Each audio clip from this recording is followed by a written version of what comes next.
Nokia. Kisah di balik keruntuhan raksasa teknologi dunia sempat merajai pasar telepon seluler dunia. Nokia gagal mempertahankan dominasinya dan runtuh dalam waktu singkat. Minimnya inovasi, manajemen buruk, dan strategi pemasaran yang keliru menjadi penyebab utama runtuhnya sang raja telepon seluler. Merajai industri telepon seluler dunia, sejarah Nokia dimulai pada tahun 1865 tatkala Fredrik Idastam mendirikan pabrik kertas di Tampere, Finlandia. Beberapa tahun kemudian, dia meresmikan satu lagi pabrik di Sungai Nokianvirta. Nama Nokia berasal dari sungai ini. Satu abad kemudian, pabrik kertas itu menjalin kerjasama erat dengan Rubber Works 1898 dan Finnish Cable Works 1912. Ketiga perusahaan tersebut akhirnya memutuskan melakukan merger menjadi Nokia Corporation pada 1967. Perusahaan baru ini memiliki 5 divisi bisnis, yakni karet, kabel, kayu, elektronik, dan pembangkit listrik. Ekspansi bisnis elektronik Nokia makin luas setelah menjalin kerjasama dengan Salora Oy pada 1970. Salora sendiri merupakan perusahaan manufaktur radio yang juga memproduksi televisi dan radiofon. Nokia dan Salora membuat kesepakatan untuk mengordinasikan dan memasarkan silang aktivitas, branding, dan promosi produk. Mereka pada tahun ke-1975, kerjasama antara kedua perusahaan tersebut menjadi lebih erat dan menghasilkan usaha patungan bernama Mobira Oy. Pada tahun ke-1979, 3 tahun kemudian, Nokia membeli seluruh saham usaha patungan itu dan merubah namanya menjadi Nokia Mobira Oy. Nokia Mobira Oy mulai melakukan ekspansi ke pasar internasional dengan menggandeng Tandy Corporation untuk memasarkan ponsel di AS. Kala itu, pasar seluler di Amerika Serikat belum semaju pasar Eropa. Selain AS, perusahaan juga merancang ekspansi ke pasar Asia dekade 1980-an, menandai terjadinya pergeseran lini bisnis Nokia bila sebelumnya bisnis karet dan kabel menjadi lini bisnis paling penting. Bagi Maka, pada tahun 1980, bisnis elektronik dan telekomunikasi menjadi inti bisnis perusahaan. Beberapa akuisisi perusahaan elektronik memperkuat posisi Nokia di pasar elektronik dan telekomunikasi. Pada dekade 1980-an, Nokia makin memantapkan diri untuk menapaki jalan menjadi market leader industri ponsel dunia. Meskipun demikian, jalan yang dilalui perusahaan tidak selalu mulus. Resesi Finlandia pada awal 1990-an ternyata berdampak besar terhadap perusahaan yang sudah berinvestasi besar di negara itu. Perusahaan terpaksa menjual beberapa lini bisnisnya dan memutus hubungan kerja 15.000 karyawannya. Di tengah badai krisis ini, Ericsson hampir membeli Nokia pada tahun ke-1991.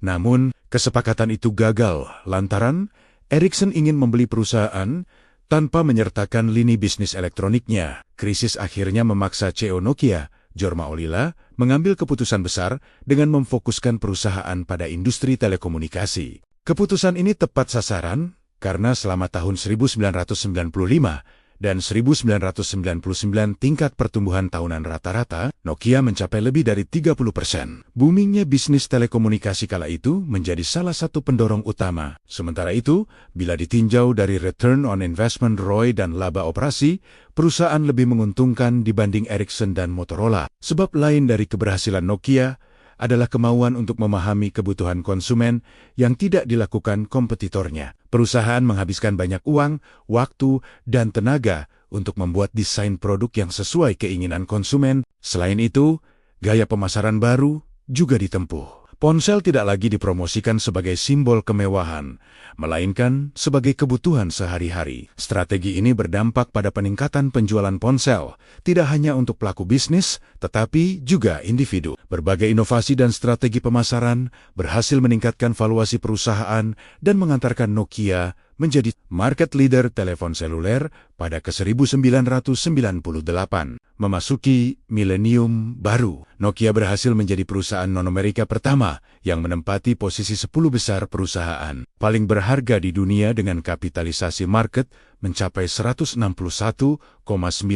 miliar dolar. Walaupun telah berhasil menjadi market leader, inovasi terus digencarkan pada milenium baru ini. Apabila pada masa sebelumnya ponsel identik dengan ukuran besar, maka pada abad baru ini, Nokia meluncurkan seri 3310 yang dikenal tahan banting dan berbentuk ringkas. 3 tahun berselang, Nokia merilis seri 1100 yang sukses menjadi ponsel terlaris perusahaan ini dengan penjualan mencapai 250 juta unit. Pada tahun yang sama, seri Engage dirilis. Ponsel ini mengombinasikan kemampuan ponsel dengan konsol video game. Keruntuhan Nokia setelah 1 dekade memimpin pasar telepon seluler dunia. Tanda-tanda keruntuhan Nokia mulai tampak sejak kemunculan iPhone pada bulan Juni 2007.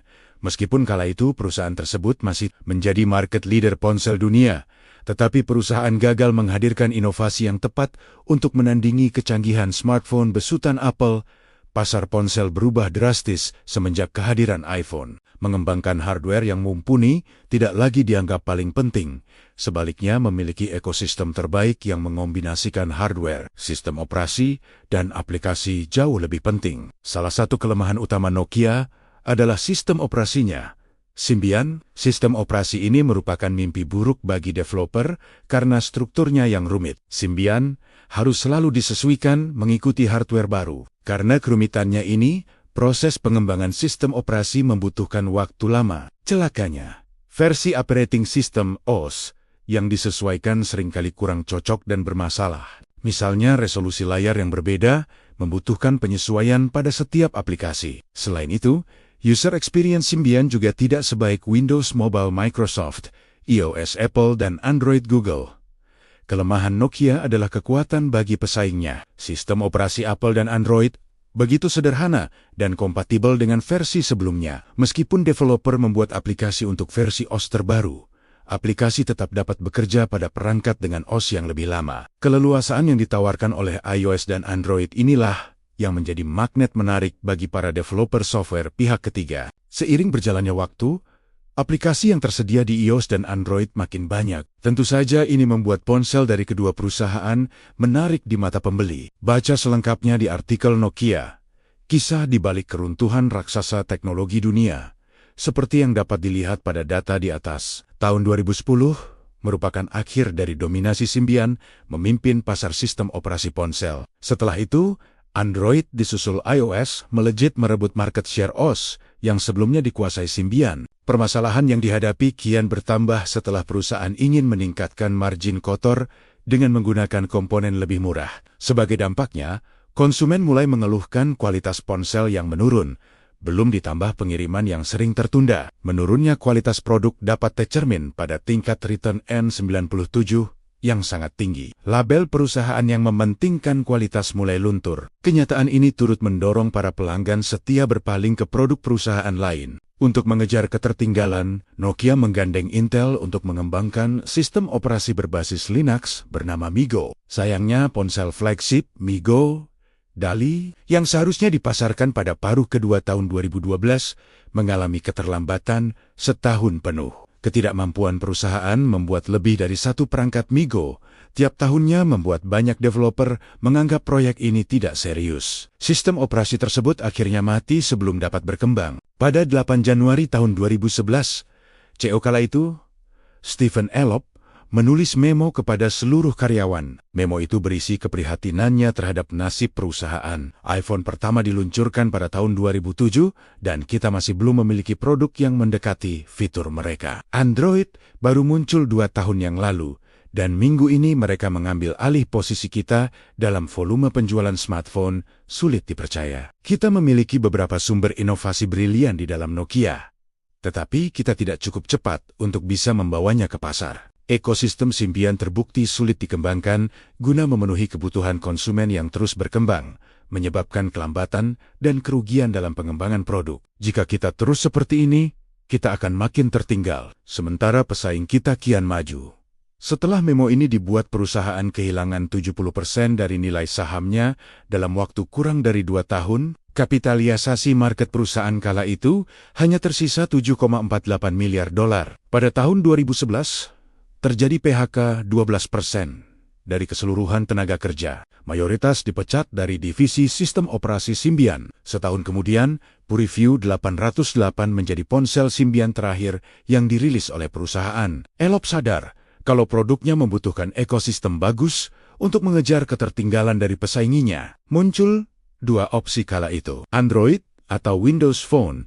Android menawarkan akses ke seluruh ekosistemnya yang tidak terbatas pada smartphone. Namun di sisi lain, Google tidak membutuhkan Nokia untuk menjadi pemimpin pasar dunia dalam iOS.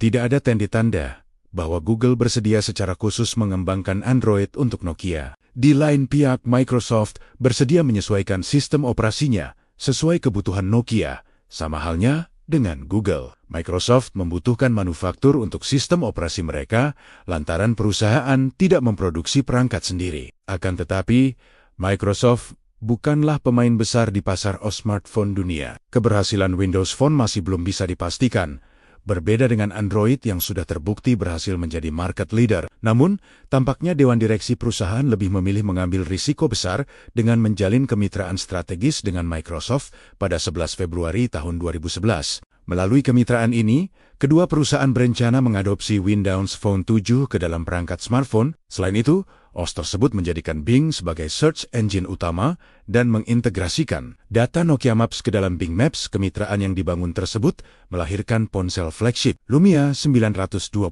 yang diluncurkan pada September tahun 2012. Lewat fitur yang dibawa seri Lumia, Nokia optimis dapat bersaing melawan iPhone dan Android. Namun proyek kedua perusahaan itu kurang berhasil. Kualitas Lumia dianggap bermasalah.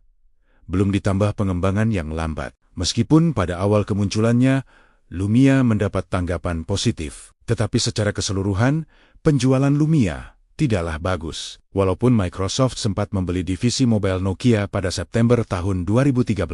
Tetapi nasib smartphone tersebut tetap terpuruk dan sulit kembali ke masa kejayaannya. Setelah melihat prospek ke depan smartphone-nya kian redup pada 18 Mei tahun 2016, Microsoft memutuskan menjual Nokia Mobile ke HMD Global, perusahaan baru yang didirikan oleh mantan eksekutif Nokia Jean-François Barriel.